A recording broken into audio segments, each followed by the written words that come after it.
Well guys, here we are on day 3 after getting a running last night around 8 and purging some of the fuel out. We had to pack it in because it was getting a little bit too dark.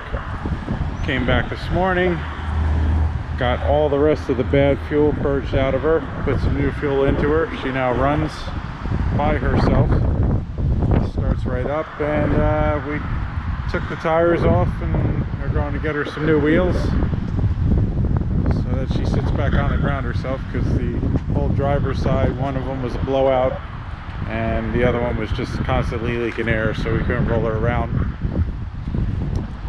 So this is basically the condition of her right now. Gotta do some brakes, get those switched up, and we started cleaning the interior. Oh, looks like this door is locked.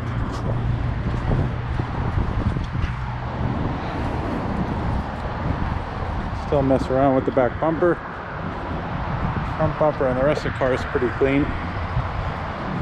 Let's see if we can get on this side. Nope, it looks like the whole thing's locked up. Okay, well, it's a basic look of the interior. Get it a little bit cleaned up, but I'll pick it back up once we get the new wheels on.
You gotta put like grease or something on it. What do you mean? Masking tape, and then just touch it. If you put like grease on the tip of that, it'll show you right where the cone sits. Oh. So hold on, let me get something to mark it.